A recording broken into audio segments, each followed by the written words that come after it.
எசையா தீர்க்கதரிசியின் புஸ்தகம் 48ஆம் அதிகாரத்திலே 22வது வசனத்தை நீங்கள் வாசிக்கலாம். தீயோருக்கு அமைதி இல்லை என்கிறார் ஆண்டவர். ஏசா என்ற ஒருவனை ஆண்டவர் நமக்கு காண்பிக்கிறார். ஏசா யாரு? ஈசாக்கின் மகன், யாக்கோபுடைய சகோதரன்.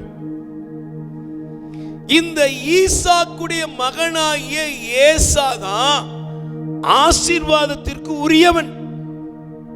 ஈசாக்கோட ஆசீர்வாதம் யாருக்கு? ஏசாவுக்கு தான் இருந்துச்சு. ஆனா இந்த ஏசா யாரு அப்படின்னா, ஆசீர்வாதத்தையும் கடவுளுடைய அருளையும் இழந்து போனவன். Praise the Lord.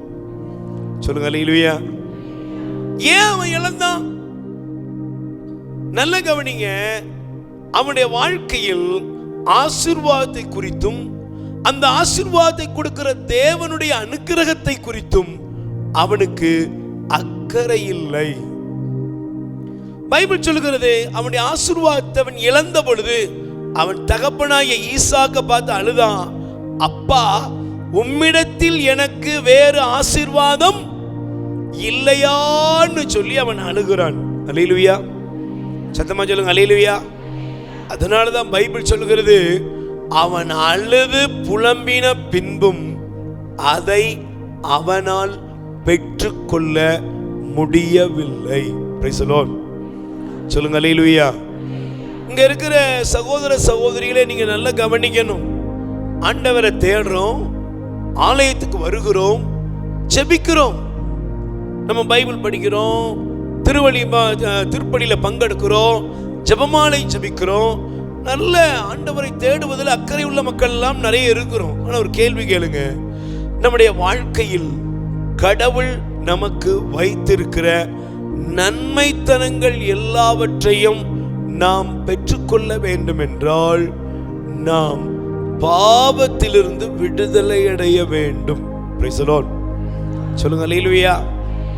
நீங்க நல்லா கவனிக்கணும். எல்லாத்தையும் எதை செய்து விட்டாவது நாம் ஆசீர்வாதத்தை பெற முடியும்னு யாரும் நினைச்ச கூடாது, கற்பனை பண்ணவே கூடாது. அதனால தான் சொல்றார், உங்களுள் யாரும் ஏசாவை போல நீங்கள் இருக்க கூடாது. அல்லேலூயா. அப்ப நீங்க நல்லா கவனிக்கணும். ஒரு மனிதன் செய்கின்ற எந்த செயலாக இருந்தாலும் அதற்கு ஒரு பக்க விளைவு ஒன்று இருக்கிறது. ஆமென். பக்கத்துல கை கூடி சொல்லுங்க, நீங்க செய்யற செயலுக்கு ஒரு பிரதிபலன் உண்டு. உண்டா? சொல்லுங்க, உண்டா இல்லையா? மேல தூக்கி போடுற கல்லு திரும்ப எங்க வரும்? கீழே தான் வரும்.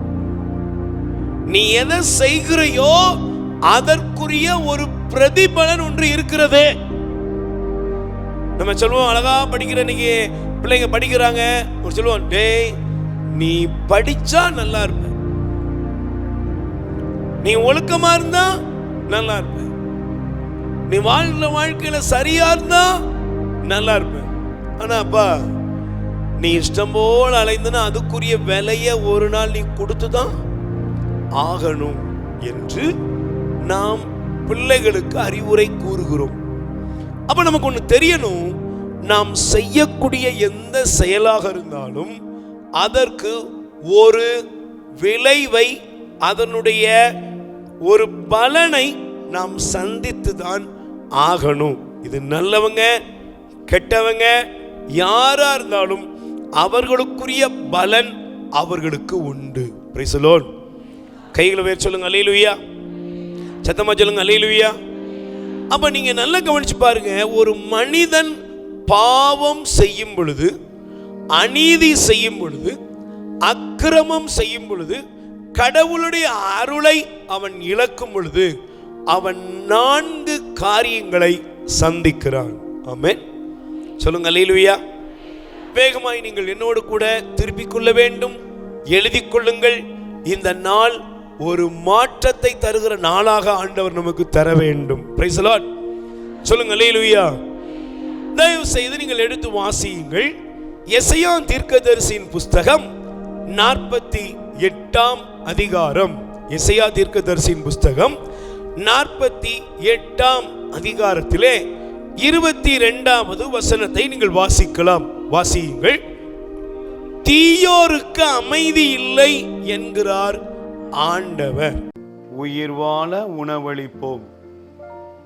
இரக்கத்தின் ஊற்று கத்தோலிக்க தியான இல்லத்திலிருந்து பிள்ளைகளால் கைவிடப்பட்ட வயதான அப்பா அம்மாக்கள் 100 பேருக்கு தினமும் அவர்கள் இருக்கும் இடங்களுக்கு உணவு கொண்டு போய் கொடுக்கப்படுகிறது.